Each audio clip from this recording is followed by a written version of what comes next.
Hello, I'm Mark Lawson, president of the ECS Publishing Group, and I want to welcome Lee Nelson, who is the director of choral activities at Wartburg College. Lee is known for his creative programming and for having such an excellent program at Wartburg.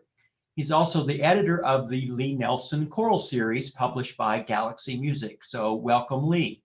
Thanks so much, Mark. It's great to be visiting with you today. Well, before we dive in, tell us a little bit of what this year has been like for you, and then maybe a little bit about what you're projecting for the fall at this point. Yeah, it has been a roller coaster, to say the least. It's been a year of learning and practicing flexibility and adaptability.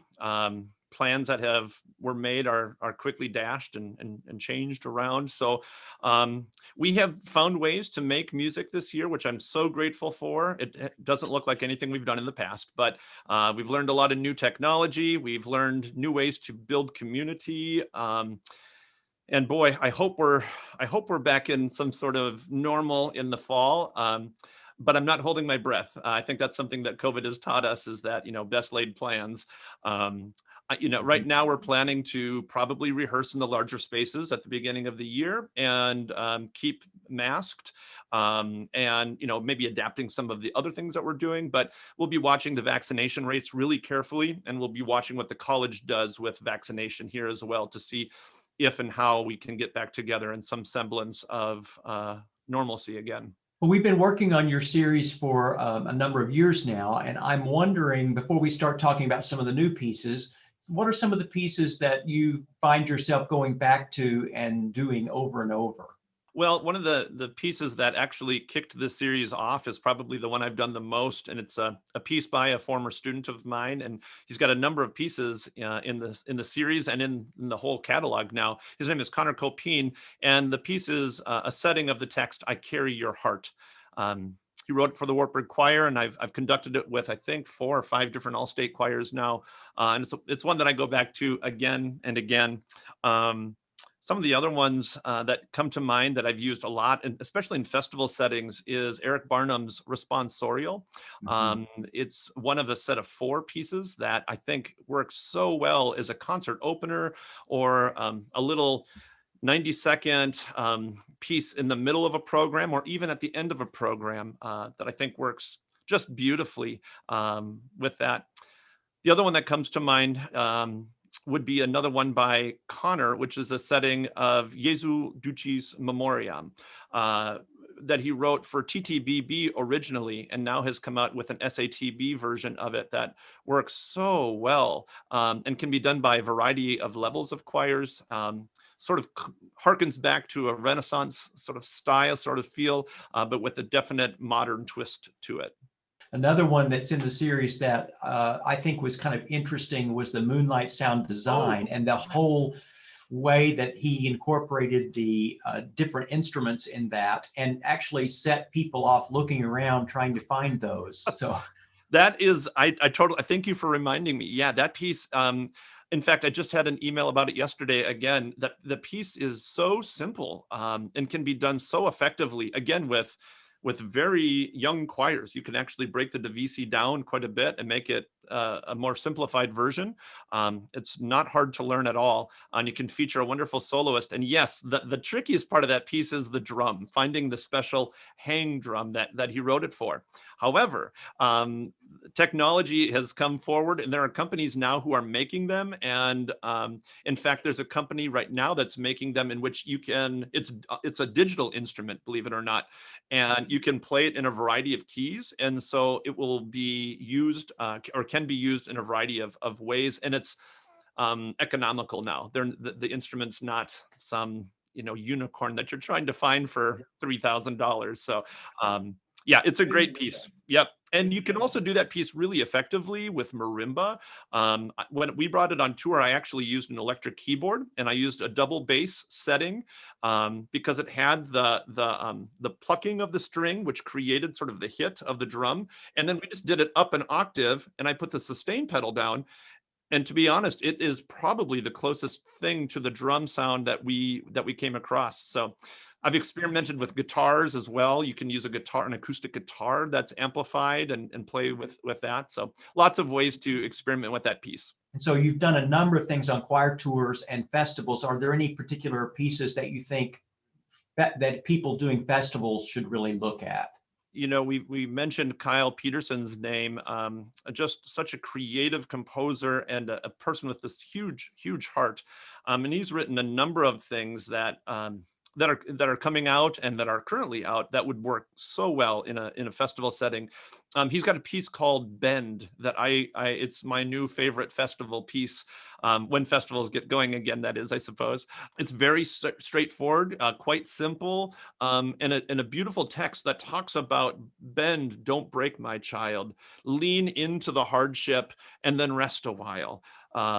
If we band together, that we can bend together and stay strong. A beautiful message of resilience and of coming together. And I think that's a hallmark of Kyle's music, is this calling of bringing people together.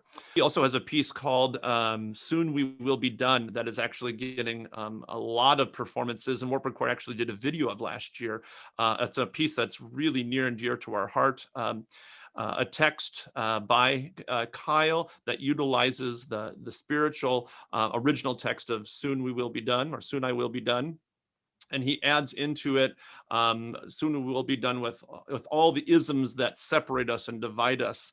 And one of the things that really moved me about that piece is that he took all of the proceeds that he makes from that song goes directly to a project called Isaiah, a nonpartisan coalition of faith communities that lift up racial and economic justice within Minnesota. And so it's a piece that's doing the world good, and it's starting conversations that are really important and would be fantastic in that setting. And just like note on that is he wrote very extensive set of background about how he came to this piece and what he was thinking about. And I would encourage anybody who's looking at that piece to look at the website and see the program notes for that, because it really is meaningful how he went about that process. Yeah, and really important to the performance of the piece as well.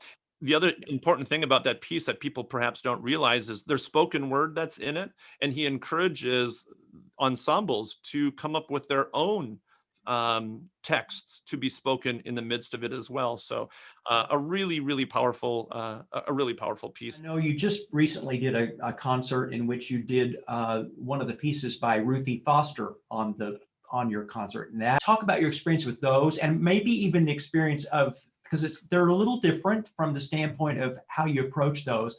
How did the students embrace those? Well, Ruthie Foster, for anyone who doesn't know Ruthie Foster, she's a Grammy Award-winning blues artist. She sings in a variety of styles, and it's hard to pinpoint down, what exactly, what sort of genre she sings in, because she sings in so many. We sang just this past weekend. The concert you're referencing was Traveling Shoes, or Death Came a Knockin', and it was an instant favorite. Like, the students instantly glommed onto the piece. It's a very powerful text with an amazing story behind it that one doesn't perhaps realize at first glance. And you, Mark, did an amazing interview with Ruthie that I would encourage, if you program Death Came a Knockin', it's critical that you show that video to your students so that they can see Ruthie's how she found the piece, and how she actually sings it on every concert now that she goes out on tour. This song is always in her concert, and you can go on YouTube and watch multiple performances of her singing it. Our students loved it because you could explore style in a whole different way. You could explore tone color. You can explore improvisation. It features multiple soloists in there, and again, it's not overly difficult. It's something that multiple choirs can sing at varying levels and be really successful with it. And so it's another one of my new favorites that I'll be programming on as many festivals and in all states as I can find. I think it's a really good example too, because Paul Raridan is the one who did the arrangement. Yes. A really good job of taking and keeping Ruthie's uniqueness, and yet understanding the choral side of this as well, and adding in significant choral parts to this blues solo piece. I thought it was just so well done. Yeah, it's really masterfully put together. He took Ruthie's band basically and turned it into a choral arrangement, and it stays very true to the It performance, does. It does. which is so important. Yeah, it's a fantastic piece. I would take a look at both of those works. Well, another person that has added some things to your series was James McCullough, who is an African-American composer and arranger, but he found these pieces of Clara Schumann that he's made settings of, and they're quite lovely. Talk about your experience with those. Our treble choir here, the St. Elizabeth Choral, just recorded the SSA version of Ich stand in dunklen Träumen. James took Opus 12 and Opus 13, which are Lieder that Clara Schumann wrote, and edited them and arranged them for choir, and are such masterfully created works. James is a composer and a poet and an actor and a book reader and a CD. I mean, he's just a person who can do it all. He did some very strong research. What I really appreciate is the program notes that he puts into the score. He's a teacher. He was the head of I believe, curriculum materials and research or something like that out in Boston. I think these are going to become part of the canon. Not many people know Clara Schumann's work, and there's not a lot of pieces out there that are approachable for choir, or available, I should say, for choir. Right. And James makes that available, and in multiple voicings as well. Yeah. Yeah. For those that don't know about the series or want to explore things, let me show my screen, share my screen, and show people how to find it. But you go to the homepage and you go to the choral section, and you can go to School and Concert. And when you click on this School and Concert area, you will get filtering on the left. And over here, you will find one that's called Series. And you can click on that and immediately go to the Lee Nelson Choral Series. And then I actually like to go down to the bottom and click All, because I like to see all of my choices. And then it'll pop up and you can see everything that's in the series. You click on them, here samples. If there's a YouTube by the Wartburg Choir, we link those on there as well. And I think it's just a very easy site to use. And so I wanted to point that out to you in case you want to use that. So Lee, thank you so much for your work on this. It's just wonderful to see all this literature coming through from you, and keep up the good work.